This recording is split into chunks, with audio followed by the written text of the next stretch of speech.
Before 1440, if you wanted to know something, anything, you had to find someone who already knew it, and that person probably wasn't going to tell you for free.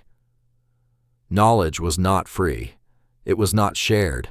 It was owned by the church, by kings, by scholars. And because it was rare, it was unbelievably powerful.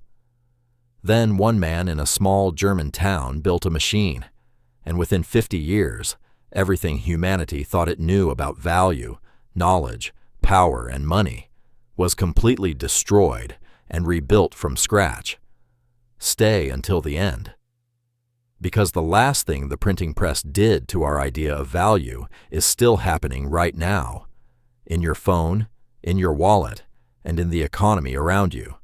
In medieval Europe, a single handwritten book could cost more than a house. Monks spent their entire lives copying one manuscript by hand. A book was not just information. It was a physical object of immense rarity. Its value came entirely from how hard it was to make and how few existed. This is the first economic law of value. Scarcity creates worth. The fewer copies of something that exist, the more power each copy holds. The church understood this completely. By controlling the books, they controlled the ideas. By controlling the ideas, they controlled the people.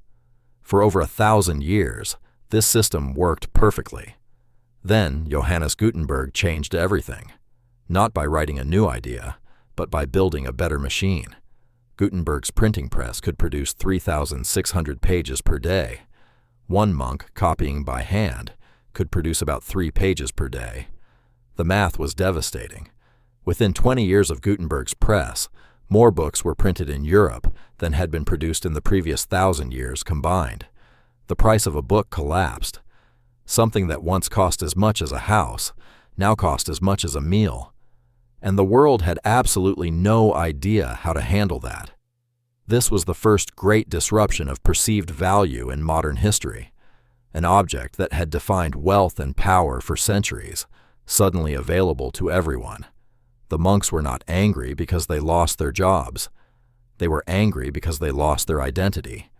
Their entire worth was built around being the keepers of something rare. Here is the pattern that repeats every time a new technology disrupts value.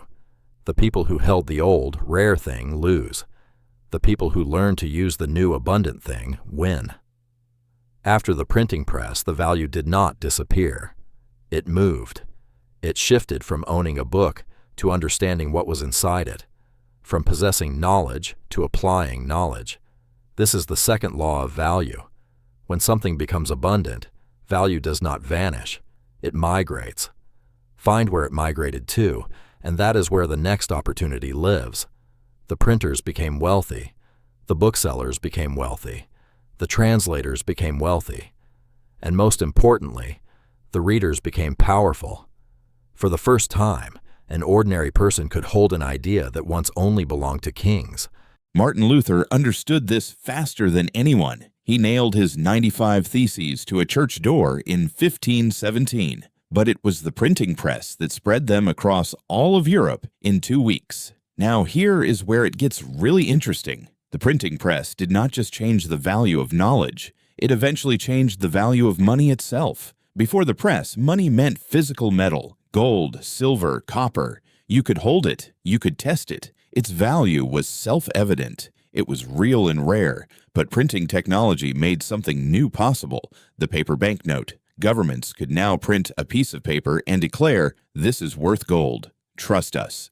And for a while, people believed it, because the notes were still rare. There were limits on how many could be printed. But then governments realized something dangerous. Printing more money feels like creating more value, even when it is not. Fast forward to today. The internet did to information what Gutenberg did to books. It made it infinitely abundant, essentially free, and available to everyone instantly. And just like in 1440, the thing that used to hold value has collapsed. Having information no longer makes you valuable. Everyone has information. What creates value now is something different. The new rare things are the ability to think critically, the ability to apply what you know, the ability to create something original. These cannot be mass-produced by a machine. This is the third law of value. In an age of abundance, rarity moves inward. The scarce resource is no longer the information. It is the human being who can do something meaningful with it. The monks lost their value when books became abundant. The people who only memorize facts are losing their value now. History does not repeat, but it rhymes perfectly. So what do you do with this? Every major technology shift destroys the old idea of value and creates a new one. You have two choices: hold on to the old thing and become the monk, or learn to use the new machine.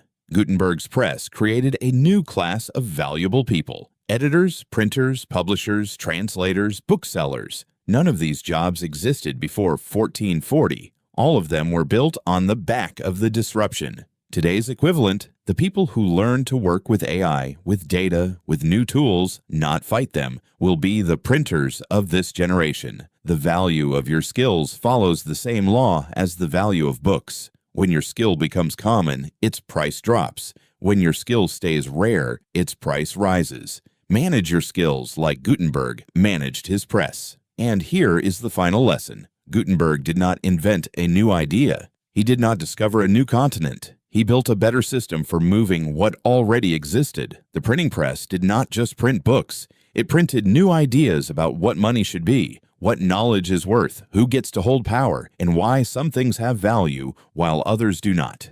Every single debate you have today about the value of a college degree, the value of AI, the value of cryptocurrency, the future of work, all of it started in a small German workshop in 1440. Value is not fixed. Value is not permanent. Value is a story that a society agrees to believe until a new machine makes the old story impossible to keep telling. The question is not whether value will shift again. It will. The question is, when it does, will you be the monk holding the last handwritten book, or will you be the one operating the press?